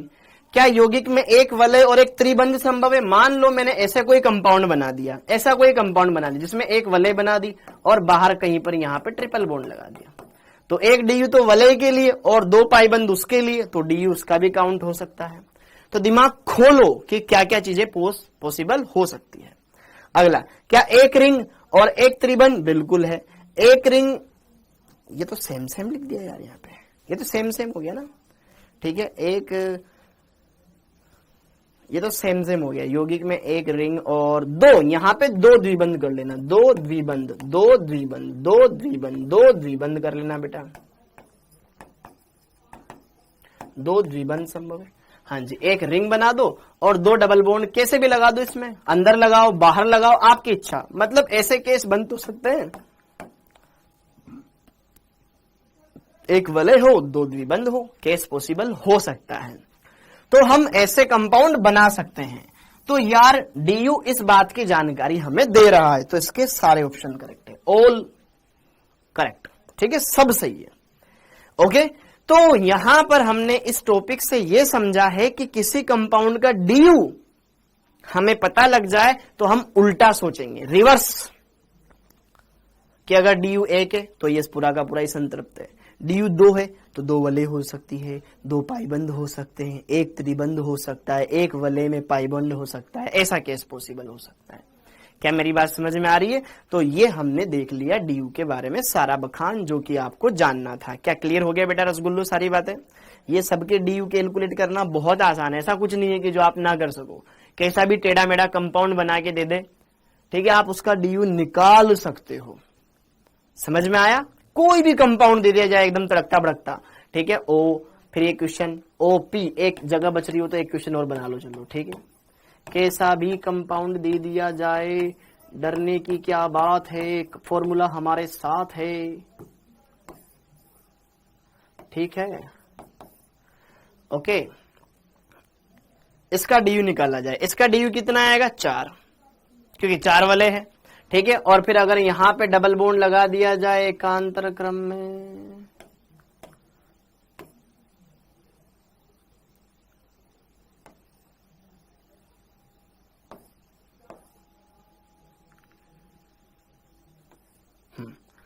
अगर एकांतर क्रम में डबल बॉन्ड लगा दिया जाए, इसके लिए डी यू देख लो। डी यू देखो, यहां पे रिंग्स कितनी है, रिंग्स है बेटा यहां पर टोटल 4, पाई बॉन्ड्स कितने हैं, पाई बॉन्ड्स कितने हैं यहां पर 1 2 3 4 5 6 7 8, 8 ही ना, 1 2 3 4 5 6 7 8, तो डी यू कितना आ जाएगा, यहां पर आ जाएगा 12। तो डी यू के लिए परेशान होने की जरूरत नहीं है, कैसा भी कंपाउंड आ जाए हम डी यू निकाल सकते हैं। तो ठीक है आप सबके कि सर डी यू क्या होता है, आईयूपीएससी में आपने डी यू नहीं पढ़ाया बेटा, वो यहां पढ़ाना था, ठीक है, इसलिए ओके, क्योंकि वो है समावयवता का पार्ट। अब अगली बात, आगे बढ़े, तो हमने डी यू देख लिया बेटा। अब मैं आपको कुछ कंपाउंड लिखवाऊंगा जिनके सामान्य सूत्र बताऊंगा और उनके डी यू भी बताऊंगा, ताकि आप भी देख के बता सके अरे यार ये तो कंपाउंड ये है, ओके। जैसे कि देखो ध्यान से यहां पर आगे की कहानी, हाँ, अब यहां पर कुछ खास खास कंपाउंड है जो कि हमें जानने हैं। पहली बात, एल्केन, एल्केन, एल्केन का सामान्य सूत्र होता है CnH2n+2। एल्केन का सामान्य सूत्र होता है कि इसमें कार्बन रहेंगे और हाइड्रोजन रहेंगे, सब में एकल बंध रहेगा, तो यार इसका डी यू तो कितना होगा, 0 ही होगा। आप अनुमान लगा सकते हो कि अगर कंपाउंड में कार्बन और हाइड्रोजन है और डी यू 0 आ रहा है तो वो एल्केन होगा, अनुमान लगा सकते हो आप ऐसे, ठीक है, ओके। जैसे कि मान लो मैंने कोई कंपाउंड ले लिया C14 और यहां पे ले लिया H30, अब इतने सारे वाला कार्बन है, अब इसकी संरचना तो कैसे ही पॉसिबल हो सकती है ना, लेकिन फिर भी अगर इसका डी यू 0 आया तो 101% ये एल्केन होगा। अब इसकी संरचना कैसी भी हो, ये हमने यहां से डिसाइड कर लिया। दूसरी बात, अगर कोई एल्कीन है, एल्कीन का तो सामान्य सूत्र यही होता है CnH2n+2।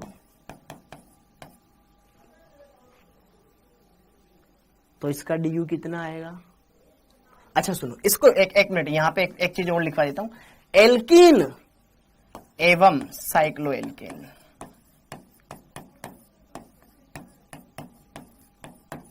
एल्कीन एवं साइक्लोएल्केन, ये लिखो बेटा, क्योंकि एल्कीन और साइक्लोएल्केन दोनों के लिए एक ही फॉर्मूला होता है, वो ये जितने कार्बन उसके दुगने हाइड्रोजन। अगर एल्कीन है, एल्कीन में एक डबल बॉन्ड, साइक्लोएल्केन में एक रिंग, दोनों के लिए डी यू की वैल्यू 1 होगी। तो अगर आपने किसी कंपाउंड का डी यू 1 देखा, जैसे कि मैंने देखा यहां पे C3H6, ये कंपाउंड है C3H6, 3 कार्बन है, 3 के दुगने 6 है, अरे यार ये तो प्रोपीन हो सकती है। आपने प्रोपीन सोची कि यार ये तो प्रोपीन है, लेकिन बेटा साइक्लोप्रोपेन भी हो सकता है, उसमें भी 3 ही कार्बन होते हैं, 6 ही हाइड्रोजन होते हैं। दोनों के लिए डी यू का मान भी सेम ही है, दोनों के लिए डी यू का मान भी सेम ही, इसके लिए भी डी यू 1, इसके लिए भी डी यू 1। क्या मेरी बात समझ में आ रही? रिवर्स, उल्टा सोचो, उल्टा सोचो। क्या ये बात क्लियर है? Very good. तो इन दोनों के लिए डी यू कितना होता है? 1 होता है। अगर डी यू का मान 1 है तो इसका मतलब यह है कंपाउंड में या तो एक पाई बंध है या एक वलय है। अगला थर्ड,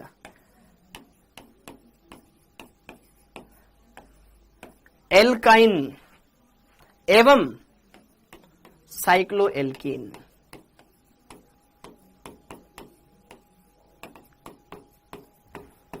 इन दोनों का सामान्य सूत्र एक ही होता है, जो हम पहले सिर्फ एल्काइन के लिए जानते थे। जितने कार्बन है उसके दुगने से 2 कम हाइड्रोजन होने चाहिए।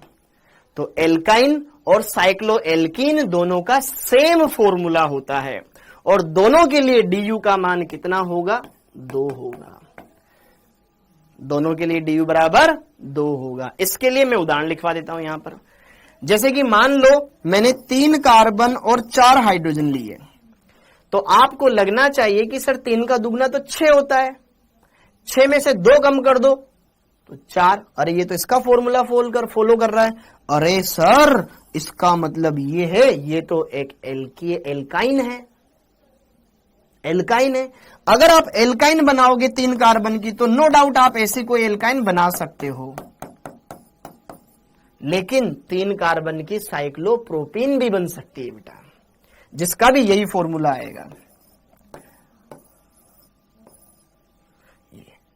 दोनों केस पॉसिबल हो सकते हैं। अणुसूत्र जिसकी संरचनाएं अलग अलग है, डीयू दोनों का सेम ही, यहां पे 2 पाई बंद 2 डीयू, 1 वलय 1 पाई बंद डीयू।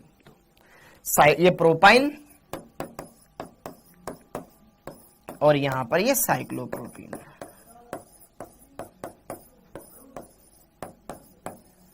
दोनों का अणुसूत्र यही है, आप चेक कर लीजिए। 1 2 3 कार्बन 3 कार्बन, 3 और 1 4 हाइड्रोजन, दैट्स इट।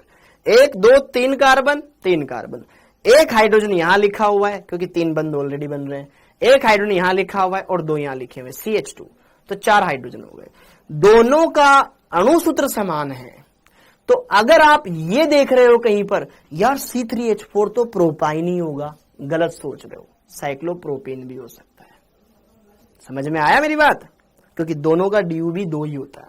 तो अब आप थोड़ा दिमाग खोल के रखें। अगर प्रोपाइन लिखा है तो प्रोपाइन तो यही होगा, लेकिन अणुसूत्र दे रखा है वहां पर कि यार C3H4 की कौन कौन सी संभावित संरचनाएं हो सकती है, तो यही लिख के आओगे तो भी गलत है, यही लिख के आओगे तो भी गलत है। दोनों के काउंट करना है तो 2 आंसर होगा, न कि 1। C3H4 की 2 संरचनाएं संभव है, एक तो ये और एक ये, खुली और एक चक्रीय। समझ में आया यहां तक? तो एल्काइन और साइक्लो एल्कीन के बारे में ये चीज क्लियर हो गई? क्लियर हो गई? ध्यान रखना है, ध्यान रखना है, गलती की बहुत कम गुंजाइश होनी चाहिए। ये क्लियर हो गया बेटा? अब अगला, ये समावयवी होते हैं आपस में। चौथा, एल्कोहल और ईथर, ये भी भाई भाई होते हैं, दोनों का अणुसूत्र समान होता है। एल्कोहल एवं ईथर, एल्कोहल एवं ईथर, एल्कोहल और ईथर दोनों का सामान्य सूत्र एक जैसा ही होता है। देखो एल्कोहल क्या होता है? ROH सर, जिसमें OH समूह हो। ईथर क्या होता है सर? ROR।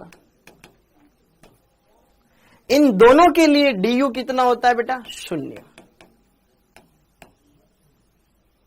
सर इनका सामान्य सूत्र क्या होता है बता दो जरा। देखो इन दोनों का सामान्य सूत्र जैसे जैसे मैं लिखवाता जा रहा हूं वैसे ही लिखना है आपको। इनका सामान्य सूत्र, जितने कार्बन है उसके दुगने में 2 जोड़ दो, उतने हाइड्रोजन होंगे, 1 ऑक्सीजन होगा। जितने कार्बन है उसके दुगने में 2 जोड़ दो और 1 ऑक्सीजन जोड़ दो। दोनों के लिए सेम फॉर्मूला, या ऐसे भी लिख सकते हो इस फॉर्मूले को बेटा कि यार जितने कार्बन हो, अच्छा फिर तो वो स्पेशली एल्कोहल के लिए चला जाएगा। अगर मैं इसमें से OH निकाल दूं तो 1 हाइड्रोजन इधर कम कर दूंगा। तो ये इनका सामान्य फॉर्मूला होता है, सामान्य सूत्र होता है। एल्कोहल और ईथर एक दूसरे के समावयवी होते हैं। क्यों? क्योंकि इन दोनों के लिए सेम जनरल फॉर्मूला होता है और दोनों के लिए DU का मान भी सेम ही होता है। जैसे कि मैं आपको कोई एक उदाहरण देना चाहूं बेटा, जैसे कि आपने देखा C3H6H8O।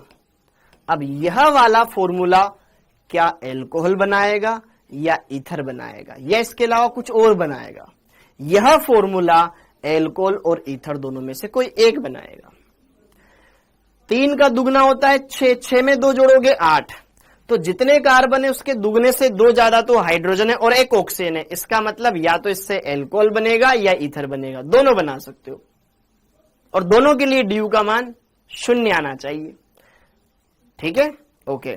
तो जैसे कि देखो ध्यान से, अगर मैं इससे एल्कोहल बनाना चाहूं तो एल्कोहल में क्या होता है, आरओएच समूह, तो 3 कार्बन लगा दो, 1 2 3, और यहां पे OH लगा दो, ये एल्कोहल बन गया। बाकी संयोजकता है हाइड्रोजन से पूरी कर दो। ये कोने वाला है CH3, बीच वाला है CH2। देखो इस कंपाउंड का DU 0 आएगा, कहीं पर भी डबल बॉन्ड नहीं है। और अगर मैं ईथर बनाना चाहूं 3 कार्बन लेकर के, तो ईथर में बीच में ऑक्सीजन होता है, अगल बगल पे कार्बन लगा दो। 3 कार्बन है, एक तरफ 1 कार्बन लगा दो, एक तरफ 2 लगा दो, 1 इधर लगा दिया, 2 इधर लगा दिए। बाकी हुई संयोजकताएं हाइड्रोजन से पूरी कर दो, इधर CH3 आ जाएगा, यहाँ CH2 हो जाएगा, यहाँ CH3 आ जाएगा, ईथर बन गया। इसका भी DU 0, इसका भी DU 0। समझ रहे हो मेरी बातों को? दोनों के लिए DU कितना है, 0 है। क्या ये बात क्लियर है बेटा? तो समावयवता में जो हम पढ़ते थे ना कि वे यौगिक जिनके अणुसूत्र समान हो उनके DU भी समान होते हैं, इसीलिए उन दोनों को समावयवी बोलते थे। ठीक है, समझ में आया क्या? और साथ के साथ लिखना पड़ेगा। ठीक, ओके। एल्कोहल और ईथर हो गया। अब इसी तरीके से 2 भिड़ू और होते हैं। हाँ जी, एल्डिहाइड एवं कीटोन। एल्डिहाइड RCHO होता है बेटा, और कीटोन RCOR। ऐसे हम इनको दर्शाते हैं। अब देखो एक पाई बंद है, बिल्कुल इसका DU 1 रहेगा, DU 1। और सर इन दोनों के सामान्य सूत्र क्या होते हैं? बहुत ही सामान्य होते हैं बेटा, सामान्य सूत्र। इनके सामान्य सूत्र एल्कीन का ही होता है, बस उसमें एक ऑक्सीजन जोड़ दो। एल्कीन वाला जितने कार्बन उसके दुगने हाइड्रोजन और 1 ऑक्सीजन। तो ये या तो एल्डिहाइड हो सकता है या कीटोन हो सकता है। ये या तो एल्डिहाइड हो सकता है या कीटोन हो सकता है, ये ध्यान रहे आपको। और ऐसा फॉर्मूला जिसका भी होगा उसका DU 1 होगा, मतलब उसमें या तो एक वलय हो सकती है या फिर यहां पर पाई बंद हो सकता है। और जनरली ऐसे कंपाउंड खुले वाले मिलेंगे आराम से। जैसे कि एग्जाम्पल मैंने लिखा C3H6O। अगर आप इस कंपाउंड के लिए DU कैलकुलेट करोगे तो वो एक ही आएगा। लगा लेना फॉर्मूला DU वाला, उसका फॉर्मूला लगा लेना, एक ही आएगा उसका मान। अब C3H6O, यार ये फॉर्मूला तो मैंने कहीं देखा लग रहा है। जितने कार्बन है उसके दुगने हाइड्रोजन, 1 ऑक्सीजन है। अरे पढ़ा था मैंने, एल्डिहाइड या कीटोन। इससे मैं एल्डिहाइड भी बना सकता हूं, कीटोन भी बना सकता हूं। यस, इससे मैं एल्डिहाइड भी बना सकता हूं और कीटोन भी बना सकता हूं। एल्डिहाइड क्या होता है? CHO समूह से R जोड़, एल्किल समूह जोड़ दो। अब एल्डिहाइड बनाना है तो CHO तो निकालना ही पड़ेगा ना इसमें से। टोटल 3 कार्बन थे, 2 इधर सीधे जोड़ दो। कॉर्नर वाला है CH3 हो जाएगा, बीच वाला है CH2 हो जाएगा। ये बन गया एल्डिहाइड 3 कार्बन का। 1 2 3 कार्बन है, 3 कार्बन है। हाइड्रोजन काउंट कर लो बेटा, 3 और 2 5 और 1 6, 6 और 1 ऑक्सीजन। सिंपल एकदम, बहुत बढ़िया है। और DU देख लो, एक पाई बंदे DU 1 आ गया। कीटोन CO समूह होगा बीच में और अगल बगल पे कार्बन जुड़ने चाहिए। इधर भी कार्बन जोड़ना पड़ेगा मेरे को, इधर भी कार्बन जोड़ना पड़ेगा। अब बची हुई संयोजकताएं हाइड्रोजन से पूरी कर दो। इसने 1 बंध बनाया तो 3 इससे जुड़ रहे होंगे। इसने इस कार्बन ने 1 बंध बनाया, 3 इधर से जोड़ दो। तो देखो ध्यान से, 3 carbon 3 hydrogen 3 hydrogen 6 hydrogen 1 oxygen. DU कितना आएगा? 1 पाई बंदे 1 आ जाएगा DU। तो एल्डिहाइड और कीटोन एक दूसरे के समावयवी होते हैं क्योंकि इनके अणुसूत्र भी समान होते हैं और इनके DU भी सेम होते हैं। समझ में आया? ओके, तो ये सामान्य सूत्र ध्यान रखना है आपको। ओके, अब जैसे कि मैंने अचानक से आपको बोल दिया कोई कंपाउंड C5H10O, इस कंपाउंड का DU क्या होगा, तो आपका दिमाग फटाफट से घूमना चाहिए कि यार C5H10 जितने कार्बन है उसके दुगने हाइड्रोजन 1 ऑक्सीजन। अरे भाई ये तो एल्डिहाइड या कीटोन बनेगा और उसमें CO समूह तो होता है, उसके लिए DU का मान 1। कैलकुलेट करने की जरूरत ही नहीं है हमको, क्यों कैलकुलेट करें? ठीक है, इसके लिए डी का मान 1 होगा। इस फॉर्मूले से मैच कर रहा है वो। कोई भी कंपाउंड आ जाए आराम से कर सकते हो टेक्स्ट, ठीक है, टेंशन लेने की जरूरत नहीं है। डन है क्या मामला, एकदम बढ़िया से रफा दफा कर दे इसको, आगे बढ़ते हैं। अगला देखो प्रकार देख लेंगे, अभी थोड़ा सा आगे देख लेते हैं, 5 के बाद 6। हाँ जी, अगला कार्बोक्सिलिक अम्ल, ताकि आगे फिर मेरे को फटाफट से करवाना पड़े। कार्बोक्सिलिक अम्ल, कार्बोक्सिलिक अम्ल क्या होता है बेटा, जिसमें एल्किल समूह से COOH समूह जुड़ा हुआ हो, कार्बोक्सिलिक अम्ल। और एस्टर, इन दोनों के लिए भी सेम फॉर्मूला होता है। एस्टर, एस्टर क्या होता है, जिसमें COO, ये वाला हाइड्रोजन हटा के यहां एल्किल समूह लगाते हैं, यहां पे R भी जोड़ सकते हो, हाइड्रोजन भी जोड़ सकते हो। एस्टर, इसमें भी एक ही पाई बंद है, इन सब के लिए भी DU का मान कितना रहेगा, DU का मान 1 ही रहेगा। सामान्य सूत्र, जिन्होंने ऑलरेडी पढ़ा हुआ है वो जानते होंगे, एल्कीन और 2 ऑक्सीजन इसमें एक्स्ट्रा आ जाएंगे। देखो एक ऑक्सीजन, ये एक ऑक्सीजन, ऑक्सीजन ही तो बड़ा है, जितने कार्बन उसके दुगने हाइड्रोजन और 2 ऑक्सीजन आ जाएंगे। ये इनका सामान्य सूत्र है। तो इस सूत्र से रिलेटेड कोई भी कंपाउंड देखोगे तो आपके मन में ये ख्याल आना चाहिए कि अरे यार ये तो एस्टर हो सकता है या कार्बोक्सिलिक अम्ल हो सकता है। ठीक है, जैसे कि मैंने कोई कंपाउंड ले लिया यहां पर, ठीक है, छोटा ही ले रहा हूं मैं, C3H6O2 ये ले लिया। फॉर्मेट देखो, जितने कार्बन उसके दुगने हाइड्रोजन और 2 ऑक्सीजन, DU 1, ये क्या बनेगा, कार्बोक्सिलिक अम्ल या एस्टर बनेगा। बाकी सब हट गए मेरे दिमाग से, एल्कोहल बनेगा क्या, एल्डिहाइड बनेगा क्या, कीटोन बनेगा क्या, नहीं सोचना। इस कंपाउंड से या तो मैं कार्बोक्सिलिक अम्ल बनाऊंगा या एस्टर बनाऊंगा, दैट्स इट, फाइन है। क्या चीजें बहुत ज्यादा शॉर्ट हो गई, ओके। तो यहां पर इस कंपाउंड से मैं 2 चीजें बना, अब कार्बोक्सिलिक अम्ल कितने हो सकते हैं वो अलग मैटर करता है, या एस्टर कितने बनते हैं वो अलग मैटर करता है, लेकिन हाँ इससे कार्बोक्सिलिक अम्ल और एस्टर हम बना सकते हैं। हाँ जी, अगर मैं इससे अम्ल बनाना चाहूं, कार्बोक्सिलिक अम्ल बनाना चाहूं, कार्बोक्सिलिक अम्ल बनाना चाहूं, तो भाई कार्बोक्सिलिक अम्ल में COOH तो रखना ही पड़ेगा मेरे को। ये COOH मैंने रख दिया। अब 3 कार्बन थे, 1 कार्बन इसमें आ गया, 2 कार्बन जोड़ दो, यही तो करेंगे। यहां CH3 आ जाएगा ऑटोमेटिकली, यहां पे CH2 आ जाएगा। देखो सारी चीजें क्लियर हो गई। 1 2 3 कार्बन, 3 कार्बन, हाइड्रोजन काउंट कर लो, 3 2 5 और 1 6, ऑक्सीजन 1 ये था, 1 ये था, 1 पाई बंद है, DU का मान 1 आ जाएगा। अब एस्टर को अगर मैं देखूं बेटा, एस्टर, एस्टर, एस्टर में इधर ऑक्सीजन से तो R जुड़ना कंपलसरी है, कंपलसरी है, हाँ मतलब एल्किल समूह जोड़ना कंपलसरी। तो एस्टर COO, यह है एस्टर समूह।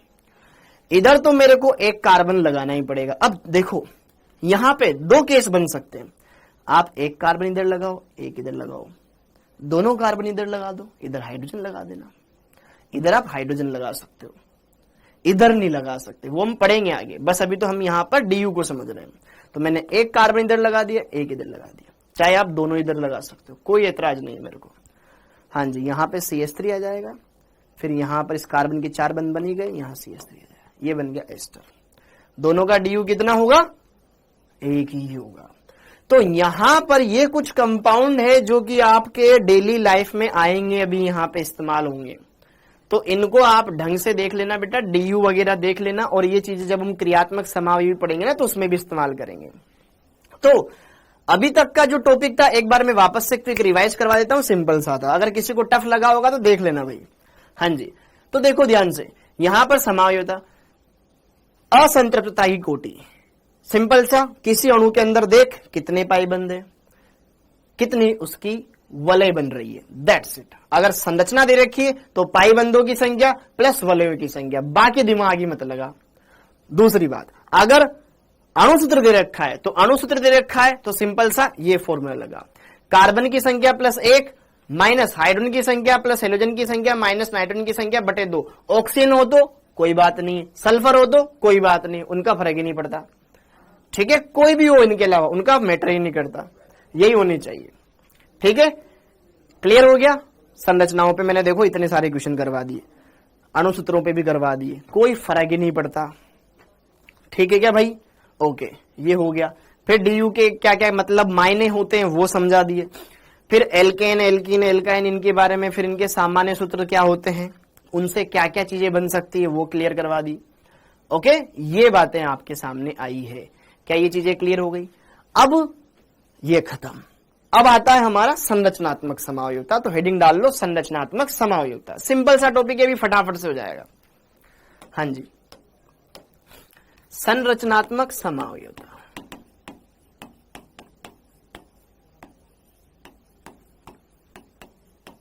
समावयवता बोले तो स्ट्रक्चरल आइसोमेरिज्म। स्ट्रक्चरल आइसोमेरिज्म,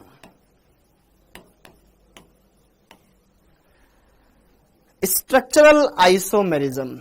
तो यार सिंपल सी बात है। पहली बात तो समावयवता पढ़ी रहे, मतलब अणु सूत्र तो सेम होगा ही सही, बस यौगिकों की संरचना में भिन्नता होगी। वे यौगिक जिनके अणुसूत्र समान हो परंतु संरचना में भिन्नता हो, संरचनात्मक समावयव कहलाएगा। परिभाषा की कोई जरूरत है? लिख लो फिर भी। वे यौगिक, वे कार्बनिक यौगिक, वे कार्बनिक यौगिक, यहां तो हम उन्हीं के बारे में बात करेंगे। वे कार्बनिक यौगिक जिनके अणुसूत्र समान हो, अणुसूत्र समान हो परंतु संरचना सूत्र भिन्न हो, संरचना सूत्र भिन्न हो, भिन्न हो। संरचनात्मक समावयवी कहलाते हैं, संरचनात्मक समावयवी कहलाते हैं, कहलाते हैं। ठीक है, और इससे ही संरचनात्मक समावयवता कहा जाता है। सिंपल सी बात है। ठीक है, ठीक है, छोटे छोटी बातें।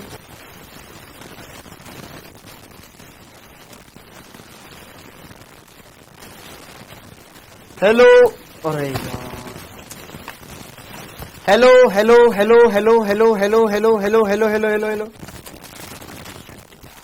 Hello,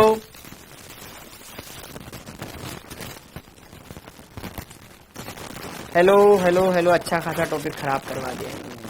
hello hello hello hello hello, एक मिनट एक मिनट।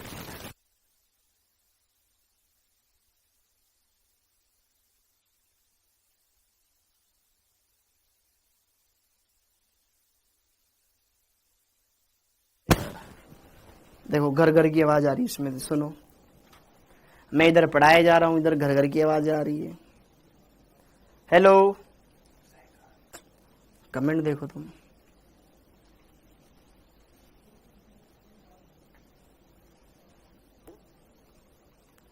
हेलो, अभी सही चल रही? अगली क्लास में ना इसको चेंज कर देना वीडियो को। ठीक है, ओके। हाँ जी, अभी सही आ रही है सबको आवाज? अब नहीं आ रही है ना? ओके, तो यहां तक सही है। ओके, अब यार संरचनात्मक समावयवता, संरचनात्मक समावयवता ये शब्द तो सुन लिया था अच्छे से प्रॉपर, अब सही है। तो संरचनात्मक समावयवता क्या होती है भाई? वे यौगिक जिनके अणुसूत्र समान हो परंतु संरचनाएं भिन्न भिन्न हो, संरचनात्मक समावयवी कहलाते हैं। और यह गुण संरचनात्मक समावयवता कहलाता है, संरचनात्मक समावयवता कहलाता है, समावयवता कहलाता है, कहलाता है। अगर हम बात करें बेटा इनके प्रकार के बारे में, अब इनके बात करें प्रकार के बारे में कि संरचनात्मक समावयवता कितने प्रकार की होती है। ओके, तो यहां पे प्रकार तो हमने फर्स्ट पेज पे लिखे हुए हैं, तो वापस से हम लिखेंगे नहीं, डायरेक्ट पहला हेडिंग डालेंगे यहां पर। यहां पे देखो ध्यान से, प्रकार, प्रकार, संरचनात्मक समावयवता का प्रकार, जिसमें सबसे पहला हम यहां पर देखेंगे फर्स्ट वाला, यहीं पे देख लो, फर्स्ट वाला श्रृंखला समावयवता। वेरी गुड, श्रृंखला समावयवता, अरे हो जाएगा भी आज ही। श्रृंखला समावयवता, छोटे छोटे टॉपिक है यार ये। श्रृंखला समावयवता इंग्लिश में बोलते हैं चेन आइसोमेरिज्म। Chain isomerism.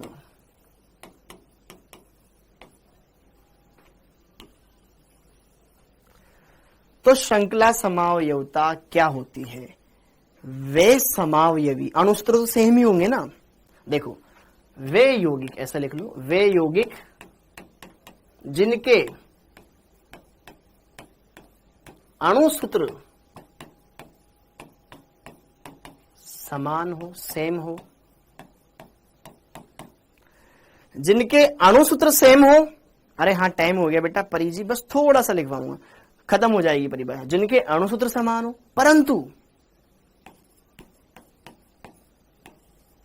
परंतु मुख्य कार्बन श्रृंखला की लंबाई, परंतु मुख्य कार्बन श्रृंखला की लंबाई या पार्श्व श्रृंखला की लंबाई, पार्श्व श्रृंखला की लंबाई क्या हो? डिफरेंट हो, डिफरेंट हो। श्रृंखला समावयवी के अंदर आ जाएंगे, श्रृंखला समावयवी के अंदर आ जाएंगे। अभी भी आवाज खराब हो रही है क्या बेटा? अणुसूत्र समान हो परंतु अमित कुमार क्या चल रहा है? मुजरा चल रहा है बेटा, मुजरा। ठीक है, अभी अमित कुमार मुजरा करके दिखाएगा यहाँ पे। हाँ जी, मुख्य कार्बन श्रृंखला की लंबाई और पार्श्व श्रृंखला की लंबाई। ठीक है, ये हो गया। मंडे की छुट्टी नहीं है बेटा, मंडे की छुट्टी किस बात की है? मंडे की छुट्टी किस बात की? मंडे की छुट्टी नहीं है। हाँ, अणुसूत्र समान हो लेकिन मुख्य कार्बन श्रृंखला की लंबाई या पार्श्व श्रृंखला की लंबाई भिन्न हो। जैसे कि देखो उदाहरण, मैंने 2 कंपाउंड लिए, ये 4 कार्बन का, ये भी 4 कार्बन का, लेकिन एक यहां पे लगा दिया। इन दोनों के देखो ध्यान से, 4 कार्बन एकदम सीधे, यहां पे 4 कार्बन सीधे नहीं है, 3 कार्बन की चेन है, एक मैंने 2 नंबर पे प्रतिस्थापित लगा दिया, तो ये दोनों क्या कहलाएंगे? एक दूसरे के श्रृंखला समावयवी कहलाएंगे, श्रृंखला समावयवी कहलाएंगे। क्या ये समझ में आया? ये दोनों एक दूसरे के श्रृंखला समावयवी कहलाएंगे। ठीक है बेटा, बस लास्ट एक उदाहरण और लिखला लेंगे मेरे को, बस एक लास्ट और लिखवा दूं। मुख्य कार्बन श्रृंखला, ये पार्श्व श्रृंखला 2 कार्बन की, यहां पर ऐसे लगा दिया। ये दोनों क्या है बेटा? इसमें पार्श्व श्रृंखला 2 कार्बन की, इसमें 1-1 कार्बन की कर दी। मुख्य श्रृंखला सेम लेंथ की दोनों में, यहां पार्श्व श्रृंखला 2 कार्बन की थी, यहां पे 1-1 कार्बन की कर दी। पोजीशन वही है, तो क्या बोलेंगे इसको? ये भी दोनों श्रृंखला समावयवी। अब बाकी कल करेंगे यार। एक तो ना एक खरखर की प्रॉब्लम से ना प्रॉब्लम तो होती है। हाँ जी, ठीक है, ओके। दशहरे की छुट्टी बेटा, दशहरे की छुट्टी कब से है भाई? 1 दिन की है, 1 दिन का दशहरा है तो 1 दिन की रख देंगे, और क्या। ओके, 1 दिन का दशहरा, 1 दिन की छुट्टी रख लेंगे, खत्म बात। ओके, कोऑर्डिनेशन चैप्टर का होमवर्क नहीं आया बेटा। ऋषभ जी, अब देखो मंडे से ना आपको कोऑर्डिनेशन ही पढ़ाऊंगा, तो उसके दबा के होमवर्क डालूंगा बढ़िया से। कोई चैप्टर के होमवर्क ही नहीं मिलते यार, क्वेश्चन ही नहीं मिलते उनके। हाँ जी, तो ये यहां तक हम खत्म करते हैं आज के सेशन को, बाकी फिर हम अगले लेक्चर में देखेंगे, मतलब गुरुवार को देखेंगे। अब हम मिलेंगे दोस्तों गुरुवार को इस चैप्टर के साथ, मंडे को कोऑर्डिनेशन कंपाउंड चलेगा। तो आप सभी का बहुत बहुत धन्यवाद। अच्छे से पहले से पढ़ के आया करो और बढ़िया से सारी बातें समझा करो। ओके, इधर उधर की बातें ना करो, तो मेरे को भी अच्छा लगेगा, आपको भी अच्छा लगेगा। टाइम वेस्ट आपका ही होता है क्योंकि। थैंक यू, जय हिंद।